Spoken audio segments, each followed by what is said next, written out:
ஓம் சாந்தி. Date 7/9/2024, 7/9/2024 காலை முரளி. ஓம் சாந்தி. பாப்தாதா மதுபன்.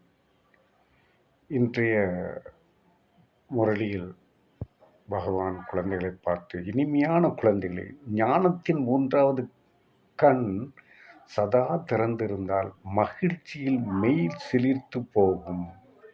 மகிழ்ச்சியின் அளவு சதா அதிகரித்து கொண்டே போகும். அவ்வளவு அழகாக சொல்கின்றார். ஞானத்தின் மூன்றாவது கண், ஞானக்கண். ஞானத்தின் மூன்றாவது கண், ஞானக்கண் சதா திறந்திருந்தால் மகிழ்ச்சியில் மெய் சிலிர்த்து போகும். மகிழ்ச்சியின் அளவு சதா அதிகரித்து கொண்டே இருக்கும். மகிழ்ச்சி அதிகரித்து கொண்டே இருக்கும். இறைவன் சொல்லுகின்றது உண்மை. அதை அனுபவிக்கின்ற ராஜயோகத்தை கற்றுக்கொண்ட குழந்தைகளுக்கு மட்டும்தான் தெரியும், மற்றவர்களுக்கு தெரியாது. கேள்வி: இச்சமயம் மனிதர்களின் பார்வை மிகவும் பலவீனமாக இருக்கிறது. அவர்களுக்கு புரிய வைப்பதற்கான வழி என்ன?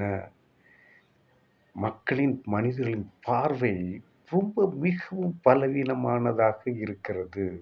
அவர்களுக்கு எப்படி அதை புரிய வைப்பது என்ற கேள்வியை, அதற்கான வழி என்ன என்று இறைவன் கேட்கின்றார். அதற்கு பதிலையும் அவரே சொல்லுகின்றார். பாருங்க, நீங்கள் மிகப்பெரிய படங்களை உருவாக்குங்கள், மிகப்பெரிய படங்களை உருவாக்குங்கள்.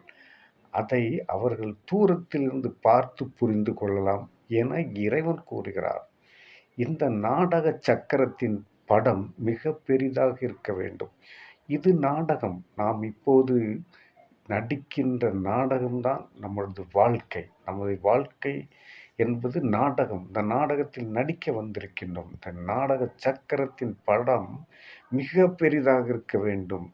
இது குருடர்களுக்கு முன்பு கண்ணாடி, குருடருக்கு முன்பு இது கண்ணாடி ஆகும்.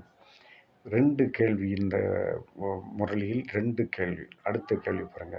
முழு உலகத்தையும் தூய்மையாக்குவதில் உங்களுக்கு உதவியாளர் யார்? முழு உலகத்தையும் தூய்மையாக்குவதில் உங்களுக்கு உதவி யார்? பதிலை இறைவன் சொல்கின்றார்.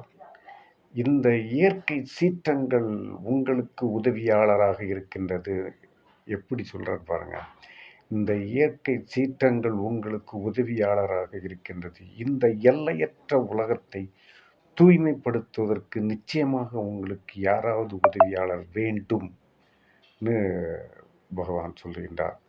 முழு உலகத்தையும் தூய்மையாக்குவதில் உங்களுக்கு உதவியாளர் யார்? இறைவன் தான் தூய்மையாக்குவதற்கு உதவியாளராக வருகின்றார்.